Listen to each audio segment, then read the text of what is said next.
계속해서 그 윤석열 총장과 추미애 장관의 갈등을 이제 신문들이 많이 다뤄왔는데요. 이제 이 사이에서, 이런 갈등들 사이에서 이제 좀 중요한 법안이 많이 이슈가 되지 않았다, 이렇게 지적을 받아왔었던 법안 하나가 있습니다. 오늘은 그 법안에 대해서 좀 이야기를 해보려고 합니다.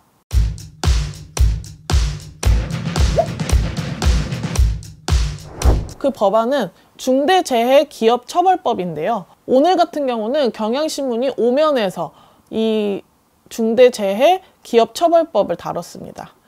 사실 이 중대재해기업처벌법이라는 게요, 정의당이 발의한 지는 이미 3년이 지난 법이에요.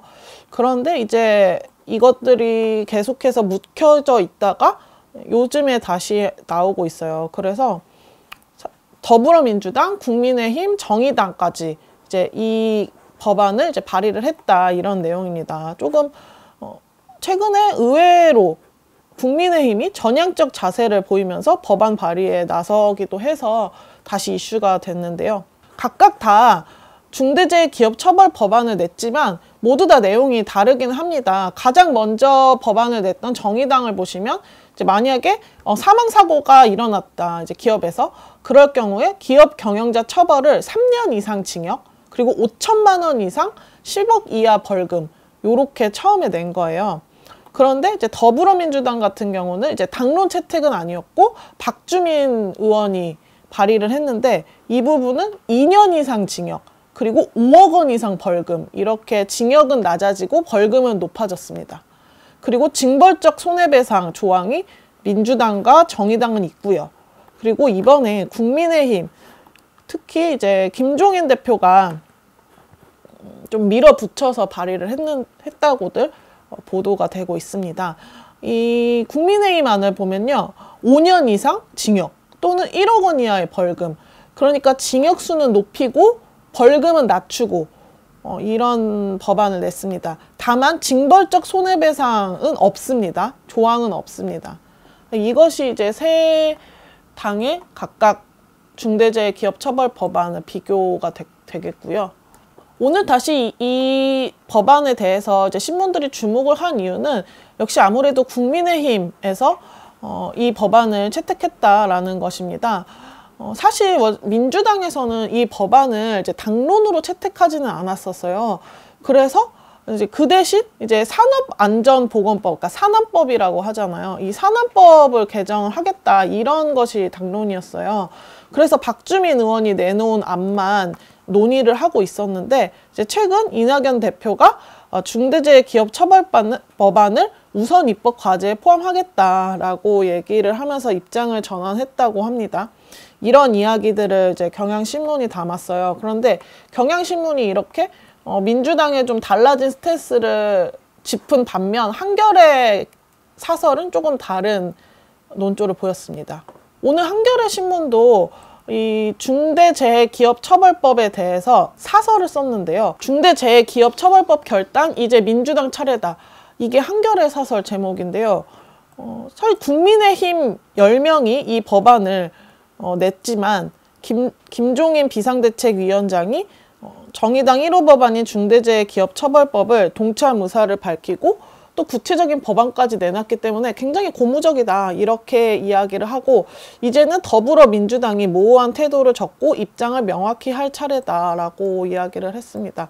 그러니까 민주당에서 이제 산안법 처벌 조항을 강화하는 걸로 이 법안을 대체하자, 이런 의견도 있기 때문에 잘 모아지지 않는다, 이것을 비판한 사설인데요.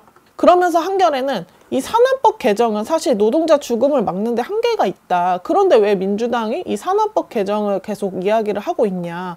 산안법 개정을 보시면 2013년부터 2017년까지 5년 동안 산안법을 위반해서 벌금을 낸 평균액이 고작 448만 원밖에 안 된다. 그러니까 이제 산안법으로 기업에게 산재가 발생했을 때 벌금을 내게 해봤자 너무 적은 벌금을 내기 때문에 별로 소용이 없었다는 거예요. 그러니까 이번에 새로 나온 중대재해기업처벌법을 빨리 넘겨라, 이렇게 이야기를 하고 있습니다. 이 중대재해기업처벌 법안 관련해가지고 한 가지 조금 소개해드리고 싶은 기사가 있어요. 오늘 기사는 아니지만요. 요 중대재해 관련해서 최근에 쓰여진 경향신문 기사인데요. 경향신문에서 3일에 썼던 국회 법사위에서 일어난 중대재해기업처벌법 제정안 공청회 기사입니다. 이 기사를 보면요. 이 중대재해기업처벌법에 대해서 찬반 논리 그리고 이제 뭐 어떤 논쟁점이 있는지 좀 잘 정리가 돼 있어서 이것을 소개하면서 이제 끝마치려고 해요. 이 산재 때 형사처벌 해야 예방에 도움, 엄벌주의 효과 없어 라는 기사의 제목인데요.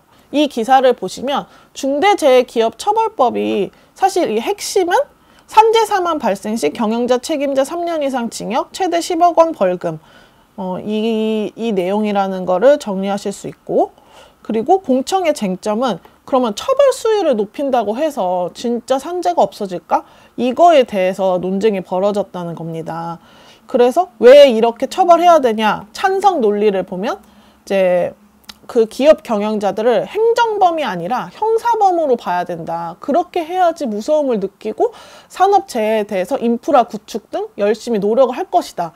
이렇게 얘기를 하는 거예요. 그러니까 행정범, 그러니까 지금까지 했었던 산업법에 벌금을 부과해봤자 산업재해를 없앴는데 소용이 없었다. 이런 논리인 거죠. 그리고 산재를 단순 과실로 보는 인식을 이제 전환을 해야 된다. 이렇게 얘기를 하는 게 찬성론자들의 주장입니다. 반면 이제 반대론자의 주장은 뭐냐면요. 엄벌주의는 효과가 없다라는 거예요. 그래서 여기서 조금 흥미로운 부분이 지난해 산재처벌을 강화하는 김용균법이 통과됐지만 오히려 사고가 20% 증가했다.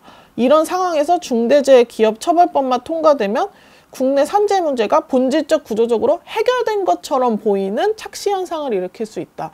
이런 반대 논조도 있었습니다. 그러나 이 공통된 이야기는 산재 예방 노력 없이 반대만 고집하는 경영계에 대한 질타로 이어졌다고 합니다.